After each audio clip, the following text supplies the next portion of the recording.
No, you are my wife! Alicia twisted her arm, but Marcus's grip only tightened. His fingers dug into her skin hard enough to bruise. She'd have 5 perfect marks by morning, just like always. We need to talk. His voice was calm, which made it worse. When Marcus was calm, he was dangerous. You can't just ignore my calls, baby. That's not how marriage works. We're divorced. She tried to pull away again. Failed again. You need to leave me alone. They were outside the Sheila Hotel, where crystal chandeliers and glittered through floor-to-ceiling windows, and doormen in pristine uniforms pretended not to notice a man manhandling a woman on the sidewalk. Seoul had been supposed to be her fresh start. 6 months of peace, of breathing, of sleeping without fear. Marcus had found her 3 days ago. Divorced? He laughed, that soft chuckle that used to charm her, back when she was young and stupid. A piece of paper doesn't change what we are. You belong to me, Alicia. You always have. I belong to myself. His other hand came up to her face, almost gentle, almost loving. Don't make me remind you what happens when you talk back. The hotel doors opened. A group of men emerged in expensive suits, surrounded by others in black. Bodyguards, she realized. The man in the center moved like violence wrapped in silk, tall, dark-haired, with a face that could have been carved from marble. Empty eyes swept across the scene with bored disinterest. Alicia didn't think. She just moved. She wrenched free from Marcus's grip, stumbled forward, and grabbed the stranger's lapels. His jacket was softer than anything she'd ever touched. For one heartbeat, those dead eyes locked on hers. Surprised, calculating, cold. Then she kissed him. The world stopped. She felt the stranger go completely still beneath her lips. Around them, men reached for weapons. Marcus shouted something, but all she could focus on was the kiss. Desperate and graceless and absolutely insane. When she pulled back, the stranger's expression hadn't changed. He studied her like she was a puzzle, or maybe a bug. One hand came up, and his fingers traced his own lips, as if checking for evidence. Well, he said softly. His voice was like smoke. That's new. His men surrounded them now, hands inside jackets. One of them, a beautiful woman with a severe ponytail, looked ready to shoot Alicia on the spot. I'm sorry, Alicia gasped. I'm so sorry, my ex-husband, he won't leave me alone, and I thought, you thought kissing a stranger would help? The man's head tilted slightly. Interesting strategy. Marcus had gone pale. He was staring at the stranger like he'd seen a ghost. I didn't know she was... I wouldn't have what? The stranger's tone didn't change, but something in the air shifted, became heavier. Touched what belongs to me? She's my wife, Marcus said, but he was backing away. Was. The stranger glanced at Alicia again, expression unreadable. Now she's something else entirely. He turned to his men and spoke in rapid Korean. Alicia caught maybe 1 word in 5.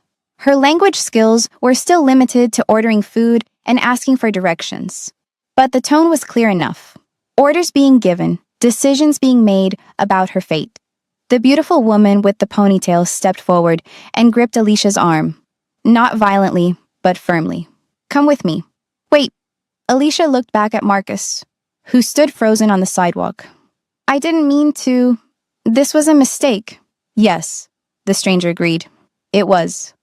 He walked toward a black Mercedes, and his men parted like water. Just before getting in, he paused. But you made it. Now, you'll live with the consequences. The car door closed. The woman, Jisoo, someone called her, guided Alicia toward a second vehicle. Please, Alicia whispered. I don't understand what's happening. Jisoo's smile was sharp as a knife. You just kissed the serpent. In our world, that means something. She opened the car door. It means you're his now, whether you like it or not. Alicia looked back one last time. Marcus was gone, disappeared into Seoul's glittering night, and she was being driven away by beautiful, dangerous strangers who spoke of belonging and consequences. The kiss had been meant to save her. She was beginning to think it might have damned her instead. A welcome to Seoul Afro Stories. If you're new here, you just walked into the most dangerous love story Seoul has ever seen. Hit that subscribe button right now because Alicia's about to make choices that'll have you screaming at your screen. Quick question. Would you kiss a dangerous stranger to escape your abusive ex? Or would you handle it differently?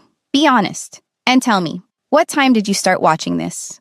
I want to know if you're team watching at 2 a.m. like it's crack, or team lunch break drama. Episode 2 drops soon, and trust me, things are about to get messy.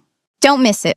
The car smelled like leather and something else, something expensive that Alicia couldn't name.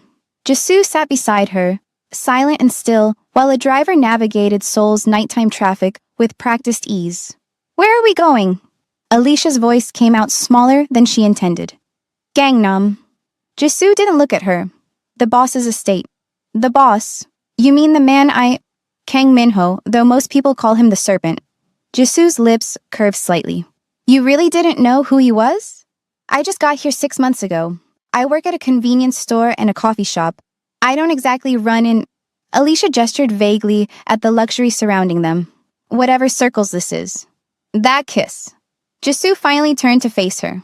Was it really just impulse? My ex-husband was hurting me. I saw someone powerful and I just reacted. Stupid. But there was something almost like curiosity in Jisoo's eyes. Or brave. I haven't decided which. The car turned into a gated driveway. Security cameras tracked their progress. The estate beyond was massive. Traditional Korean architecture mixed with modern security, surrounded by high walls and guards who moved with military precision. Listen carefully, Jisoo said as they pulled up to the main entrance. In Kang Minho's world, public gestures mean something. That kiss? In front of his men, his rivals' spies, everyone? You claimed him. Or he claimed you. Either way, you're marked now. Marked? Protected. Owned. Depends on his mood. Jisoo opened the car door. My advice? Be useful, be quiet, and pray he gets bored of you quickly. The main house was stunning. All dark wood and paper screens, with artwork that probably cost more than Alicia would make in 10 years. Men in black suits stood at intervals, watching her with flat professional eyes. They led her through corridors to a sitting room where Kang Minho waited. He'd removed his jacket and loosened his tie. A glass of whiskey sat untouched on the table beside him. Sip. He didn't look up from the documents he was reading. Alicia sat on the edge of a chair across from him. Her heart hammered against her ribs. Name. Alicia James. African? Yes. Well, I got deported from the United States and... Why? She swallowed. My ex-husband. He sabotaged my visa renewal. I think he wanted to control where I could go, but I'd already filed for divorce, so I came here instead. My grandmother was Korean, so I qualified for... I don't need your life story. Minho finally looked up. In the soft lighting, his face was almost beautiful, almost human. Your ex-husband, Marcus Chen, American businessman, minor player in import-export, currently in Seoul on a tourist visa that expires in 3 days. Alicia's mouth fell open. How do you... I know everything that happens in my city. He set down the documents. Marcus has been staying at a love motel in Itaewon. He's been following you for 72 hours. Today was the 4th time he approached you in public. You've been watching me? I've been watching him. You just happened to be there. Minho stood and walked to the window. Now you've made yourself my problem. I didn't mean to, but you did. He turned, and something in his expression made her breath catch. In my world, that kiss was a declaration. My enemies saw it. My allies saw it. They'll assume you're important to me. But I'm not. No, he agreed. You're not. But they don't know that. Which means keeping you alive just became necessary for my reputation. Footsteps approached from the hallway. A man's voice called out in Korean, young and warm. The door slid open. The man who entered was younger than Minho, mid-20s maybe, with kind eyes and an easy smile. He wore a designer suit, but somehow made it look casual. When he saw Alicia, he stopped short. Hyung, who... He switched to English, his accent American educated. Sorry, I didn't know you had a guest. This is Alicia, Minho said. She'll be staying with us temporarily. The younger man's eyes widened. This is the woman from outside the hotel? The one who...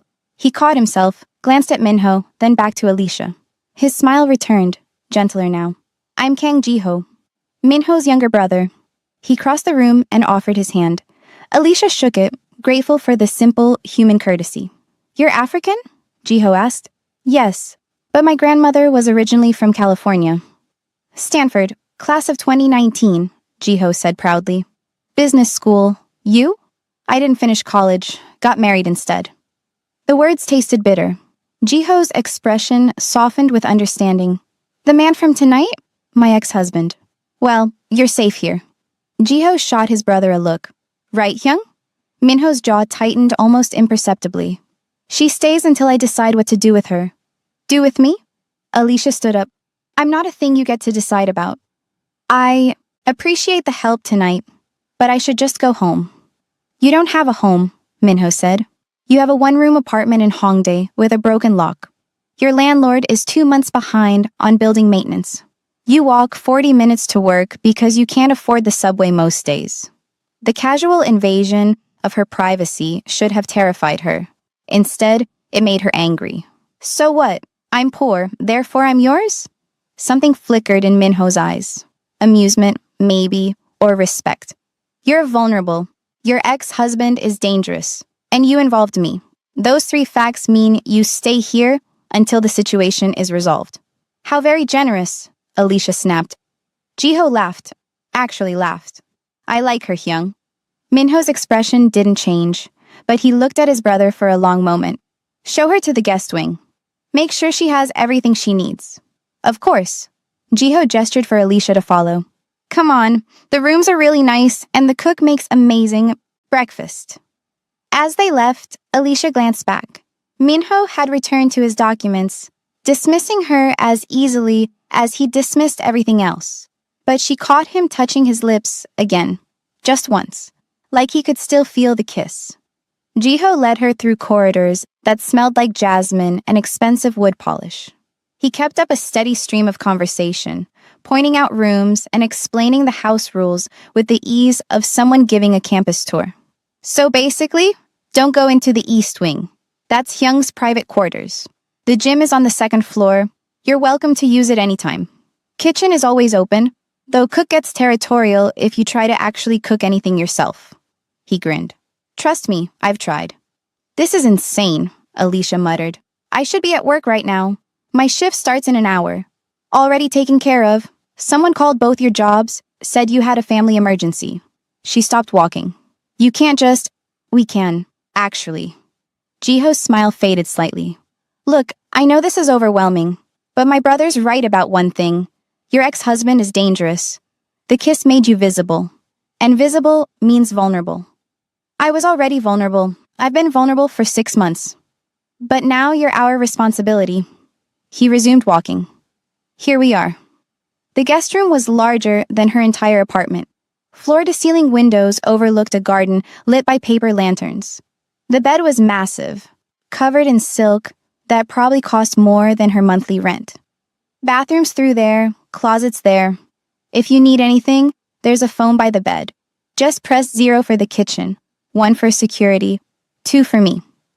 Jiho paused at the door. For what it's worth, I'm sorry about all this. My brother can be intense. Is he always like that? Like what? Cold, calculating, like he's playing chess with people's lives. Jiho's expression turned complicated.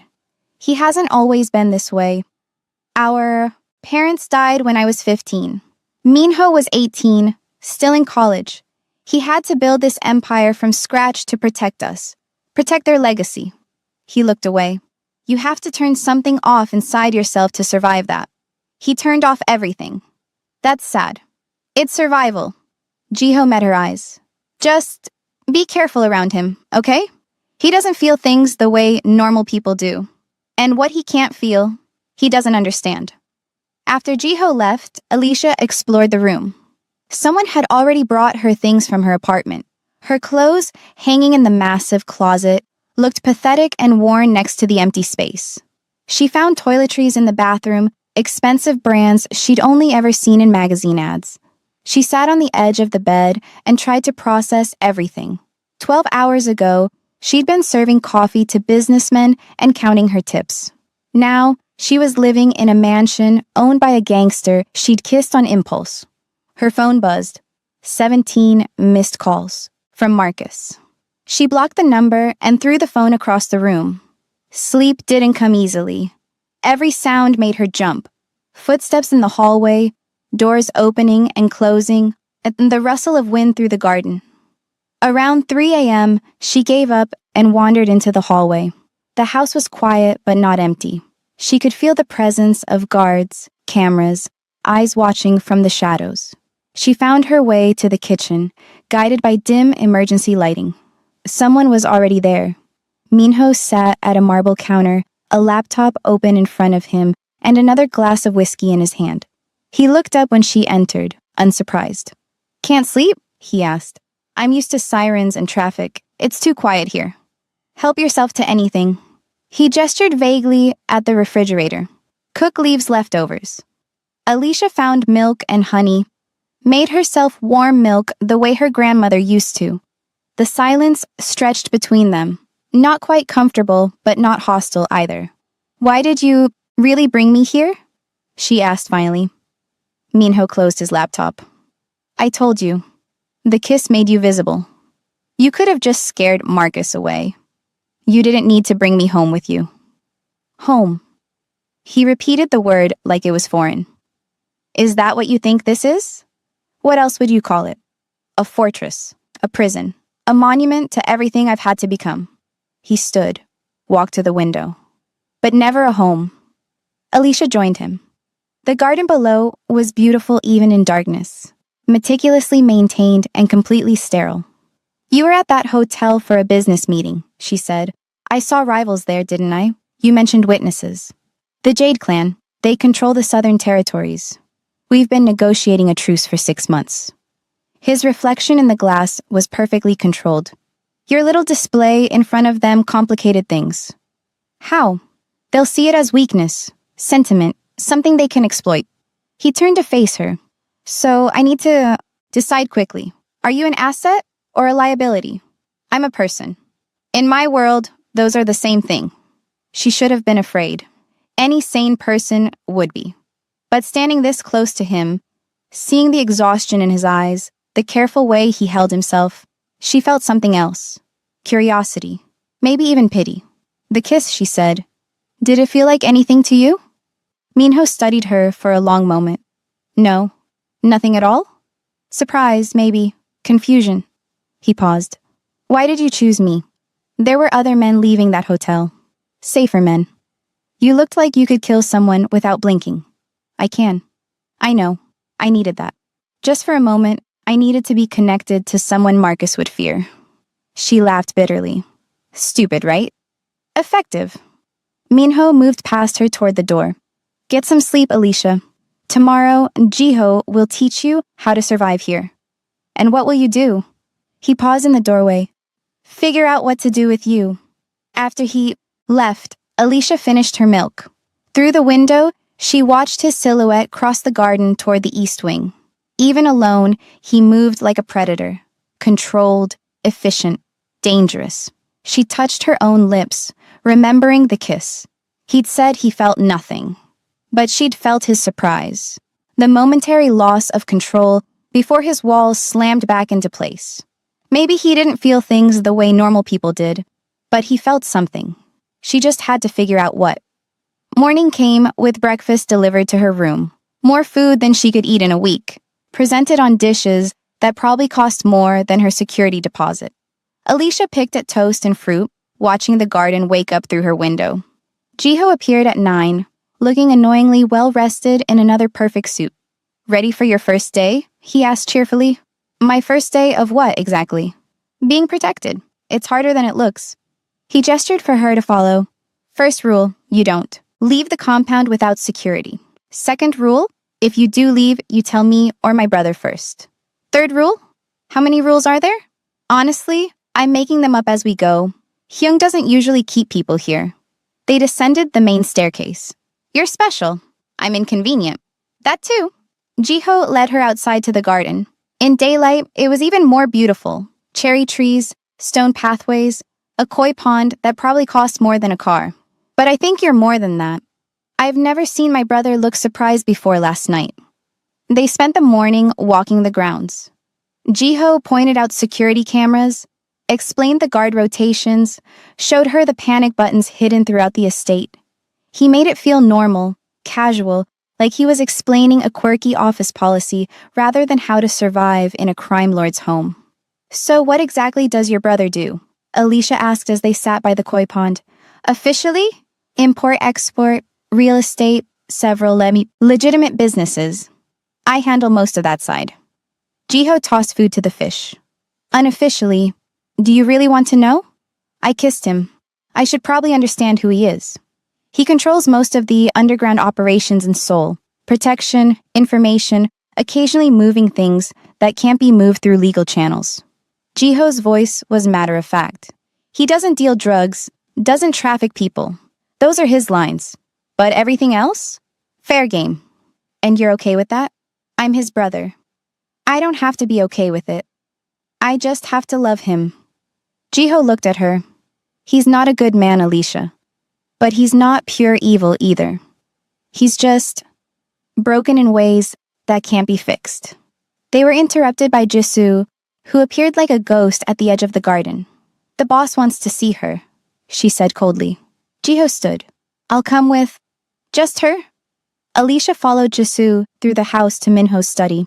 The room was all dark wood and leather, lined with books in Korean, English, and Chinese. Minho sat behind a desk that looked antique and priceless. Sit, he said, without looking up from his laptop. Alicia sat. Jisoo took a position by the door, arms crossed. I've made a decision, Minho continued. You'll stay here for 2 weeks. In that time, I'll have Marcus Chen removed from Seoul and ensure he doesn't return. Removed how? Does it matter? Yes. Minho finally looked at her. Legal channels. A warning. If he's smart, he'll take it. If he's not, he shrugged. Then the consequences are his own. And after 2 weeks, you go back to your life. We'll set you up somewhere safer. Provide enough money to stabilize your situation. In exchange, you forget this ever happened. It was generous. More than generous. She should have been grateful. What if I don't want to forget? Something dangerous flickered in Minho's eyes. Excuse me? You said the kiss marked me, made me visible. 2 weeks won't change that. Will it? Your enemies will still know my face. A valid point. Minho leaned back in his chair. What are you proposing? I don't know yet, but sending me back to my old life feels like putting a target on my back. Clever. He almost smiled. You're trying to extend your protection. I'm trying to stay alive. They stared at each other across the desk. Jisoo shifted uncomfortably by the door. You'll work for it, Minho said finally. Jiho needs an assistant for the legitimate businesses. You'll help him, learn Korean, make yourself useful. In exchange, you stay under my protection. For how long? Until I decide you're no longer needed, or no longer wanted. It was a trap, Alicia knew. The longer she stayed, the deeper she'd get pulled into this world. But going back to her one-room apartment, looking over her shoulder every day, waiting for Marcus to appear, that was a different kind of trap. Deal, she said. Good. Minho returned to his laptop. Jisoo will set. You up with appropriate clothes and identification. You start Monday. It's Wednesday.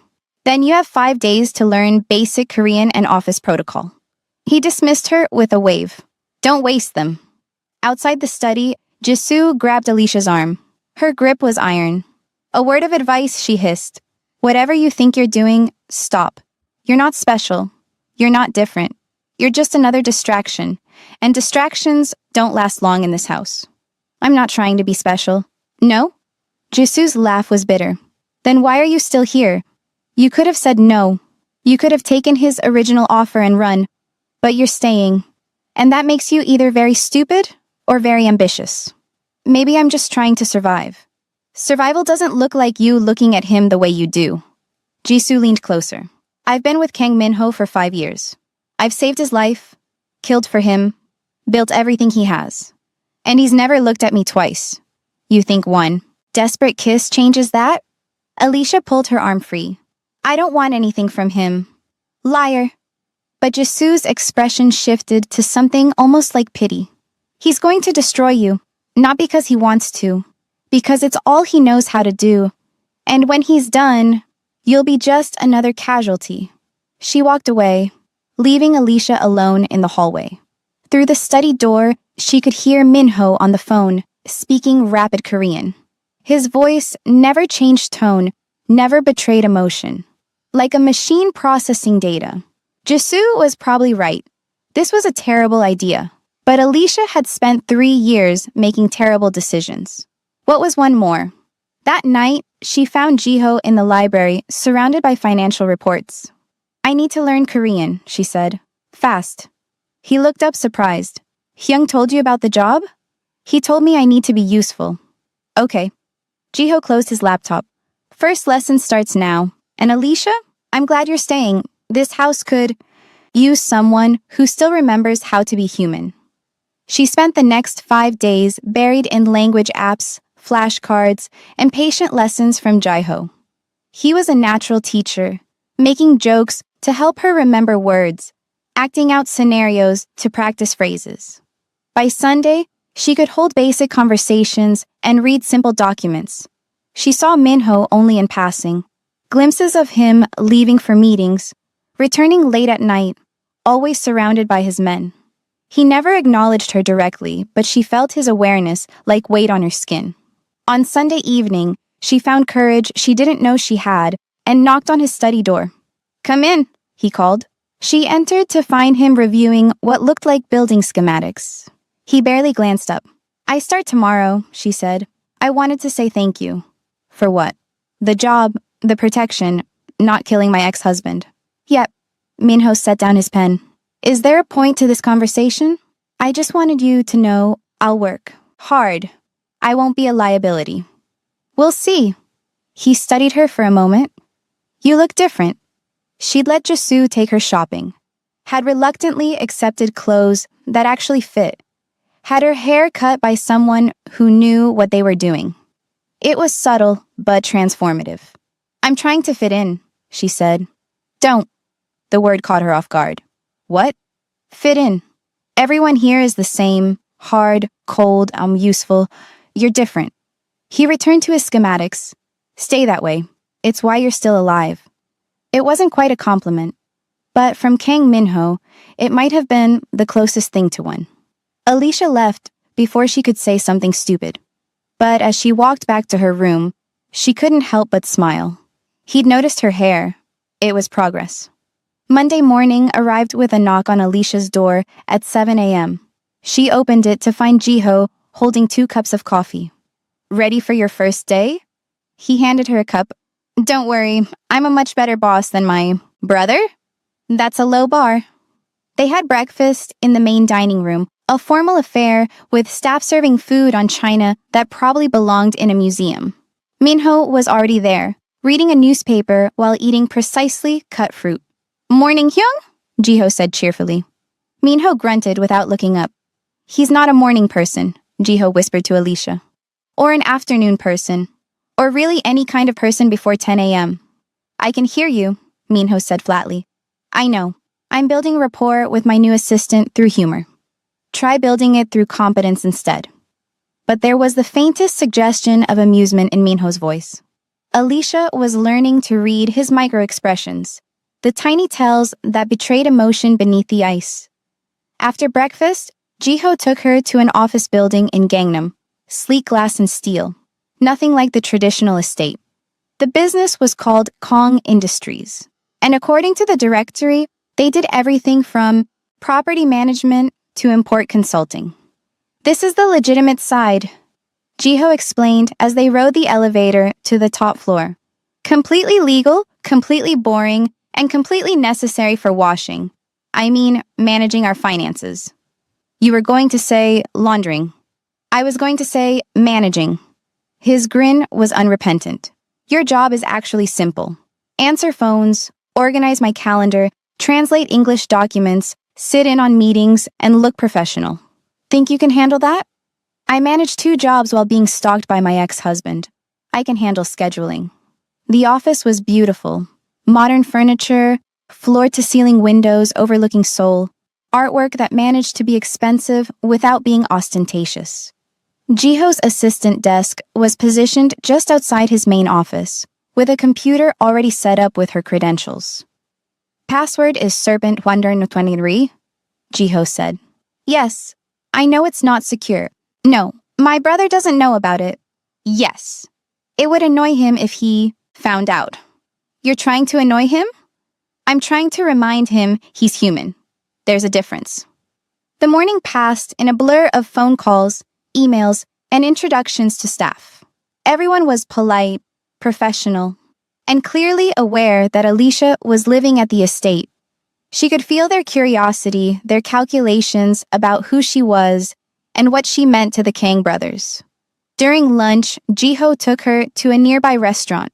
Expensive, but not flashy, the kind of place where business deals happened over perfectly grilled meat. So, he said, as they waited for their order, what do you think so far?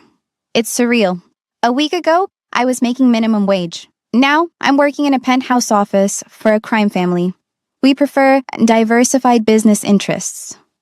Jiho's smile faded slightly. But yeah, it's a lot. How are you really doing? Honestly, I keep waiting for something terrible to happen. For Marcus to show up? Or for your brother to decide I'm not worth the trouble. Or, hey. Jiho reached across the table, squeezed her hand. You're safe here, I promise. His hand was warm, his grip gentle but firm. It was the first time in months anyone had touched her with kindness instead of possession. Alicia felt tears prick her eyes. Sorry, she said, pulling away. I'm not usually this emotional. You're processing trauma. It's normal. Jiho's expression was so genuinely concerned that it made her chest ache. If you ever need to talk, I'm here, not as your boss, as a friend. We barely know each other. So, I'm a fast friend maker. It's one of my many charms. They were interrupted by Jiho's phone buzzing. He glanced at it, and his expression changed. Less casual, more focused. Hyung needs me back at the estate. Something's come up. He stood, threw money on the table. You okay to finish lunch and head back to the office? I'll send a car for you at 5. Of course. Is everything okay? Define okay. He was already heading for the door. Just stay inside the office until the car arrives, all right? Don't go wandering around. After he left, Alicia finished eating alone. The food was delicious, but she'd lost her appetite. The way Jiho's expression had changed, the urgency in his movements, something was wrong. She returned to the office and tried to focus on work, but every phone call made her jump. Every notification made her heart race. At 4:30, Jisoo appeared in the doorway. Change of plan, she said. You're coming with me. Jiho said to wait for... Plans changed. Jisoo's tone left no room for argument. Now. They drove in tense silence back to the estate. Guards were everywhere, more than usual, moving with military precision. Jisoo led her not to the main house, but to a building she hadn't seen before, concrete and steel, built like a bunker. Inside, Minho stood over a man tied to a chair. The man was bleeding, breathing hard, terrified. 2 of Minho's men flanked him. Alicia stopped in the doorway. What is this? Recognition. Minho didn't turn around. Come here. She didn't want to. Every instinct screamed at her to run, but she forced herself forward until she stood beside Minho. The man in the chair looked up at her. His face was bruised, one eye swollen shut, but she recognized him anyway. That's... Her voice cracked. That's one of Marcus's friends. David. We had dinner with him last year in Los Angeles. He's been following you for Marcus, Minho said. Taking photos, reporting your movements, looking for weaknesses in our security. He pulled out his phone, showed her images of herself, walking to work, shopping at a convenience store, sitting in a cafe. Dozens of photos taken over weeks. Your ex-husband is building a case, a dossier. Alicia felt sick. Building it for what? For leverage, for kidnapping, for whatever sick obsession is driving him. Minho finally looked at her. I told you he was dangerous. Did you believe me? She couldn't look away from David, who was crying now, begging. What are you going to do to him? That depends. Do you want him alive or dead? The question was so casual, it took her breath away. What? He helped Marcus stalk you, terrorize you, invade your privacy. Minho's voice was perfectly calm. In my world, that deserves death. But you're not from my world. So I'm asking, what do you want? Alicia looked at David. He'd been at her wedding, had toasted her happiness, had probably known the whole time what Marcus was really like and said nothing. I want him gone, she whispered, out of soul, away from me, but I don't want him dead. Soft, Jisoo muttered from the doorway. Practical, Minho corrected. Killing him sends Marcus a message, but also escalates. Destroying him sends a better one. He nodded to his men. Break both his hands. Put him on a plane to Los Angeles. Tell him if he ever looks at another photograph of Alicia, I'll find him and finish this. The men moved immediately. David screamed. Alicia turned away, but Minho caught her chin, forced her to watch. This is what protection costs, he said quietly. This is what happens to people who threaten what's mine. You wanted to stay in my world? Then you see it all. She watched them break David's hands with methodical efficiency. Watched him sobbing, begging, broken. And she felt nothing but a cold kind of satisfaction. Maybe Minho was right. Maybe she was changing already.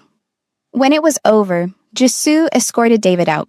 Minho dismissed his men, leaving him alone with Alicia in the concrete room. You handled that well, he said. I feel like I should throw up. But you didn't. You stood there, made a choice, and owned it. He studied her. You're stronger than you think. Or more broken. In my experience, they're the same thing. He moved toward the door. Go back to the house. Rest. Tomorrow, you'll go back to the office and pretend this never happened. Minho? She caught his arm. He froze at the contact. Thank you for asking me, for not just deciding. Don't thank me. He pulled away from her touch like it burned. I'm not doing this for you. I'm doing it because your ex-husband is testing my boundaries. This is about power, not protection. He left her standing in that cold concrete room, surrounded by David's blood. But she'd felt him flinch when she touched him, felt the momentary crack in his control. He could lie about his motivations all he wanted. She'd seen the truth. That night, Alicia couldn't sleep again. She found herself wandering the halls, drawn to the light coming from under Minho's study door. She knocked. It's open. And he was at his desk again, always working, never resting. His shirt sleeves were rolled up, revealing forearms marked with scars she hadn't noticed before. Can't sleep? He asked without looking up. Keeps happening here. You'll adjust. She sat in the chair across from him without being invited. Why did you let me choose? About David? You already asked me that. You gave me a political answer. I want the real one. Minho set down his pen, finally meeting her eyes. Because I wanted to see if you could. Could what? Make a hard choice. Own the consequences. Most people who end up in my world crack immediately. They either become monsters or victims, nothing in between. He leaned back. I wanted to see which one you'd become. And? You became neither. You stayed yourself, just sharper. Something that might have been respect flickered across his face. It's rare. Is that why you're really keeping me here? Because I'm rare? I'm keeping you here because you kissed me in front of the Jade clan, and they're watching to see how I handle it. Everything else is secondary. But the way he said it felt like a lie. Alicia stood, moved around the desk. Minho tracked her movement with predator eyes. What are you doing? He asked, testing something. She touched his shoulder, just her fingers, light as air. He went absolutely still. You flinched when I touched you earlier, she said. Like it hurt. It did. Why? Because people don't touch me unless they're trying to hurt me or fuck me. There's no in between. His jaw was tight. And I don't know what you're trying to do. Neither do I. But she didn't move her hand. When was the last time someone touched you like this? Gently. He thought about it. My mother, before she died. That was almost 10 years ago. Approximately. Alicia moved her hand to his face, cupped his jaw. He allowed it, but every muscle in his body was tense, ready to strike or flee. "What do you feel right now?" she whispered. "Confusion, suspicion, and something I can't identify." His eyes were dark, fathomless, which makes it dangerous. "Everything about you is dangerous." "Then why are you still touching me?" "Good question." She should pull away, apologize, leave, but standing there, close to him, feeling the barely controlled violence humming beneath his skin, it was intoxicating. "Because you looked at me today and saw a person," she said. "Not a victim, not a possession. Just a person who could make choices. No one's looked at me like that in years. I'm not kind, Alicia. I'm not going to save you or heal you or give you whatever fantasy you're building in your head." "I know. Then what do you want from me?" She didn't have an answer. So she did the only thing that made sense in that moment. She kissed him. This kiss was nothing like the first. That had been desperation. This was deliberate. She felt him go rigid with surprise, felt the war happening inside him between control and something darker. Then he kissed her back. It was devastating. He kissed like a man who'd forgotten how, all teeth and intensity and barely restrained violence. His hand came up to her throat, not squeezing, just holding, possessing. When he pulled away, they were both breathing hard. "That was a mistake," he said. "Probably. You should leave." "I should." Neither of them moved. The door burst open.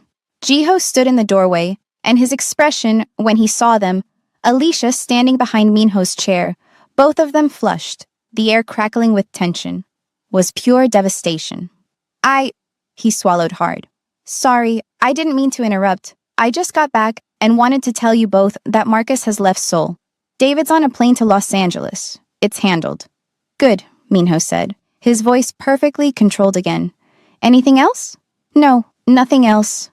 Jiho's eyes were locked on Alicia. "Good night."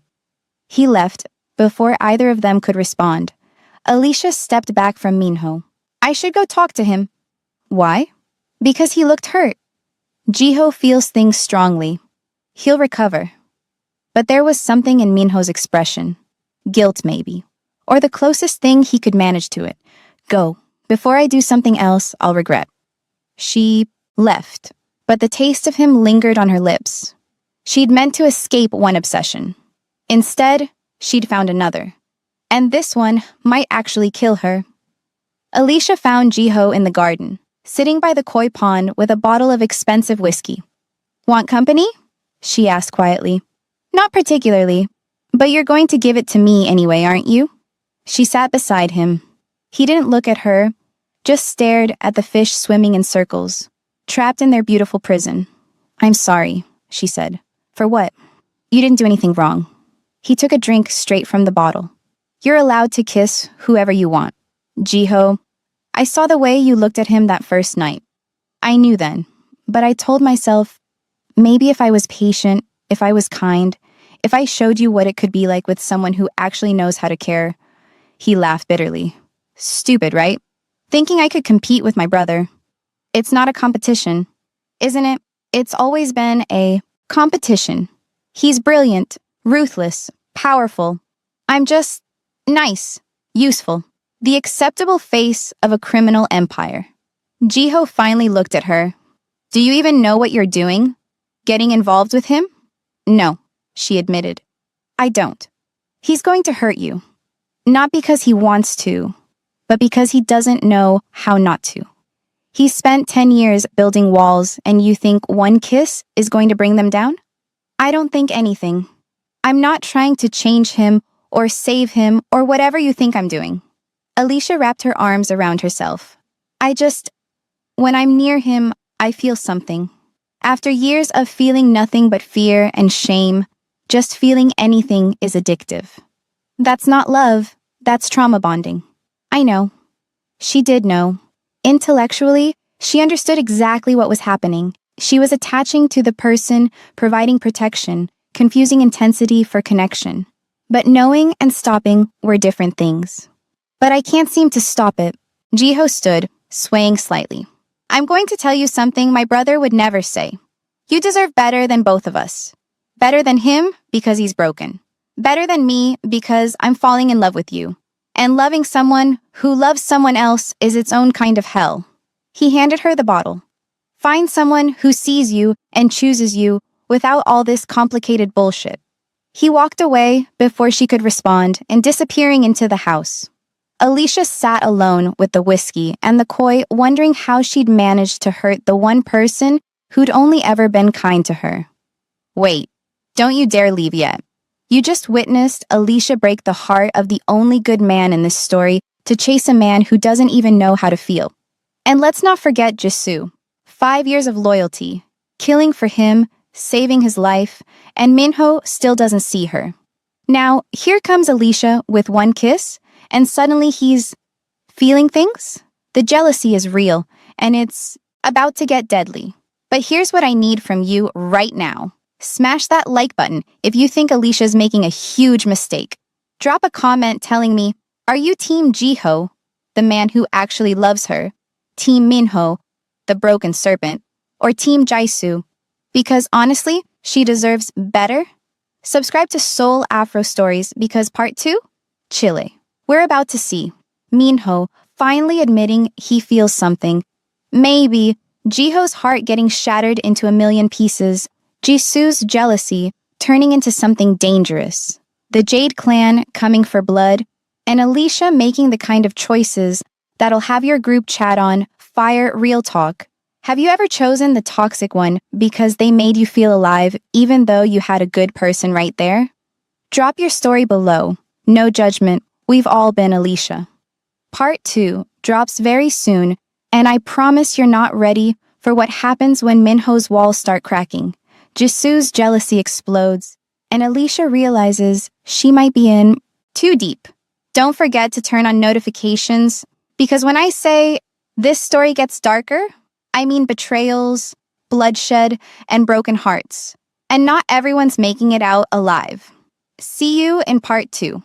If your heart can handle it. So who's ready for part 2? And where are you watching from?